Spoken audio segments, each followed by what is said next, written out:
Namaste, myself Reni Khurana, Assistant Professor, Faculty Physiotherapy and Diagnostics, JBM, Rajasthan. Today we are going to discuss about leg length discrepancy or anisomia. Leg length discrepancy is defined as a condition in which paired lower extremity limbs have a noticeably unequal length.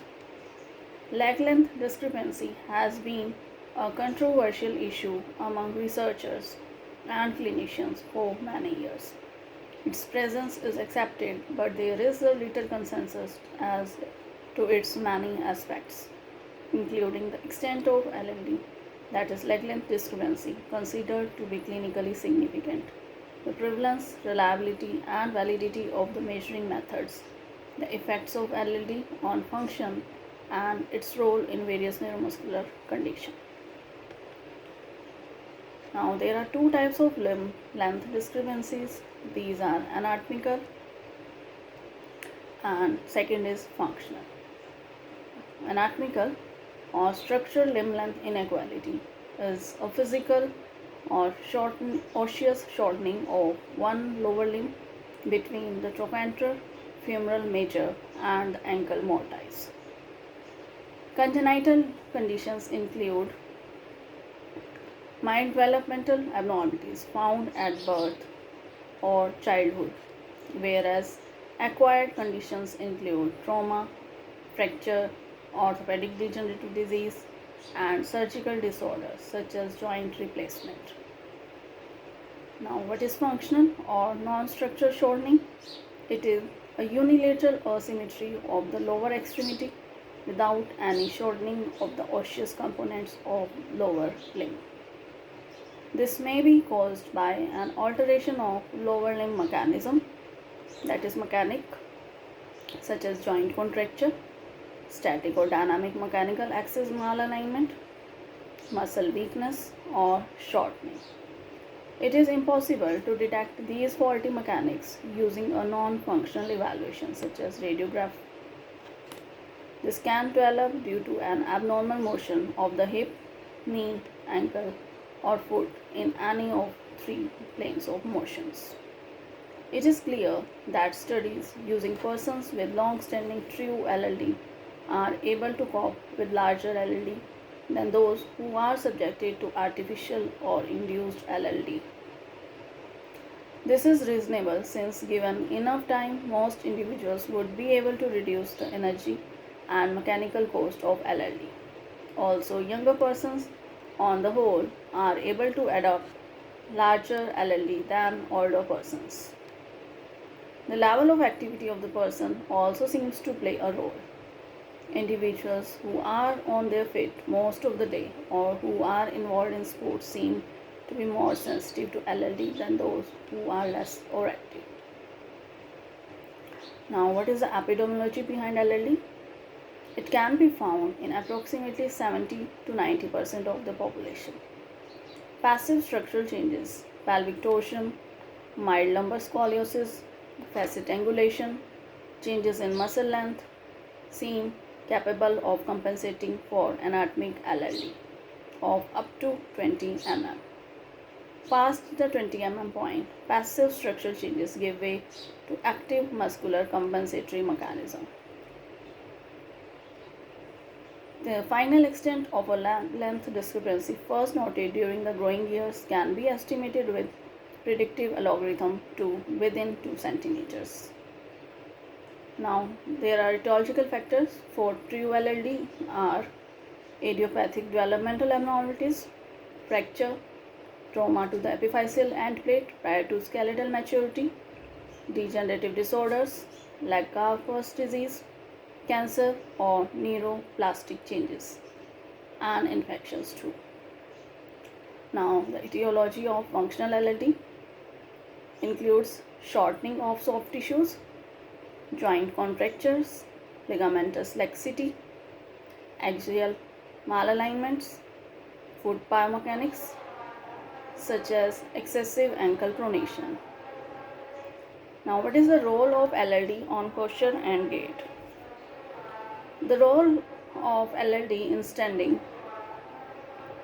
Check for specific compensation used by the patient to the level out the difference in height. If the leg is left uncompensated, the anterior and posterior spine on the side of the short leg can be lower, which may result in a sacral bone unleveling or scoliosis, and increased muscle activity in several muscle groups. Now, what is the scheme seen in the LLD in standing? In longer leg, foot is in pronation, ankle in dorsiflexion, knee in flexion, hip at flexion and internal rotation, and innominate bone in posterior rotation. Whereas LLD in standing seen in shorter leg, foot is in pronation, supination, ankle is in plantar flexion, knee at extension, hip in extension and external rotation, and innominate bone seen as anteriorly rotated. Now, the role of LLD in walking: gait asymmetries throughout the kinetic chain, increased vertical displacement of the center of mass, resulting in increased energy consumption. Compensatory mechanisms for this include calcaneal eversion, knee extension, toe walking, circumduction at hip or knee flexion, which is known as stepping gait. Also seeing decreased stance time and stride length in the shorter leg, and decreased walking velocity and increased walking cadence. Now, the role of LD in running. Biomechanics in running is different from walking, as is the effect of LLD. In running, the vertical oscillation is greater and there is no double support, so weight is not shared between legs. The stance phase is only 30% in running, whereas 60% in walking. This results in stress on the lower extremity, that is 3 times that of walking. Evidence is conflicting about the effect of running, but it is suggested that the effect is also augmented threefold. There are some associated musculoskeletal disorders with leg length discrepancy, as low back pain, hip pain, stress fracture, and others are trochanteric bursitis, patellar joint incongruencies, and myofascial pain syndrome of peroneus longus. Now, what is the differential diagnosis for LLD? It is pelvic shift, low back pain, idiopathic scoliosis, iliotibial band syndrome, foot pronation, and stress fractures, lower extremity. Now, moving towards examination and outcome measures for LLD. The most accurate method to identify leg limb inequality is through radiograph. It's also the best way to differentiate an anatomical from functional limb length inequality. A single exposure of standing subject imaging the entire lower extremity. Limitations are an inherent inaccuracy in patients with hip or knee flexion contracture, and the technique is subject to a magnification error. Other than radiograph, CT scan is also used. It has no greater accuracy compared to the standard radiograph. Increased cost for CT scan may not be justified unless a contracture of knee or hip has been identified or radiation exposure must be minimized. However, radiography has to be performed by specialists, take more time, and is costly. It should only be used when accuracy is critical. Therefore, 2 general clinical methods were developed for assessing LLI. These are direct method, which involves measuring limb length with a tape measure between 2 defined points in the stand. 2 common points are the anterior iliac spine and the medial malleolus, or the anterior inferior iliac spine and the lateral malleolus. Be careful, however, because there is a great deal of criticism and debate surrounding the accuracy of tape measure methods. If you choose this method, keep the following and possible errors in mind. These are: always use the mean of at least 2 or 3 measures. If possible, compare measures between 2 or more clinicians. Iliac asymmetries may mask or attenuate a limb length inequality. Unilateral deviations in the long axis of the lower limb, that example genu varum, in this case it may mask or attenuate a limb length inequality. And in asymmetrical position of umbilicus and joint contractures too. The second method is indirect method. By palpation of bony landmarks, most commonly iliac crest or anterior iliac spine in standing. These methods consist of detecting if bony landmarks are at horizontal level or if limb length inequality is present. Palpation and visual estimation of the iliac crest in combination with the use of blocks or book pages of non-thickness under the shorter limb to adjust the level of iliac crest appears to be best clinical method to assess limb inequality. You should keep in mind that asymmetry pelvic rotations in planes other than the frontal plane may be associated with limb length inequality. What is palpation meter? It is a reliable and valid instrument for measuring pelvic height difference. It is convenient, cost effective, and is a good alternative to radiographic measurements. Measurement using blocks. The patient is standing with feet 10 cm apart, knees extended, and equal weights on both feet. The clinician places his hand on a bilateral anatomical structure.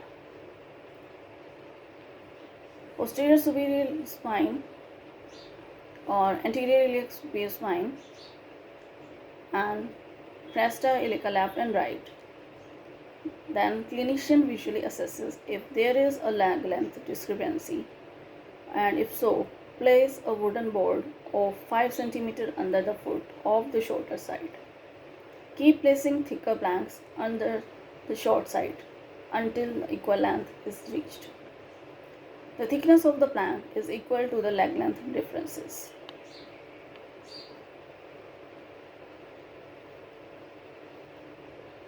What is the surgical intervention for LLD? The treatment surgically induces slowing of growth by blockage of epiphyseal plate around the knee joint or leg lengthening with osteotomy and subsequent distraction of the bone callus with fully implanted or external apparatus.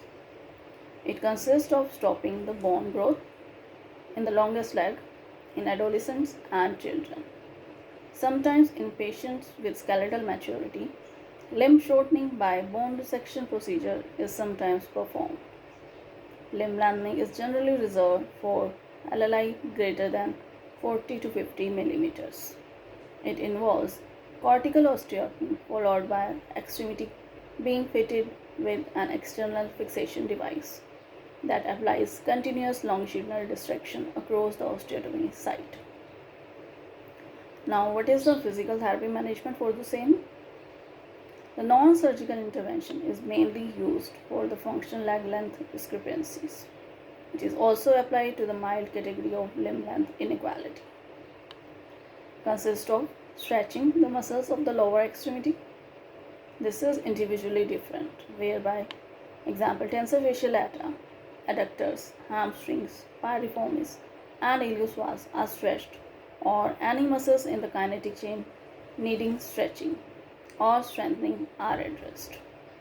This non-surgical intervention belongs also to the use of shoe lifts.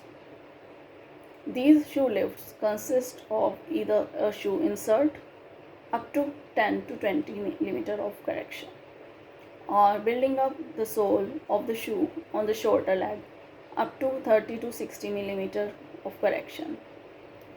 This lift therapy should be implemented gradually in small increments.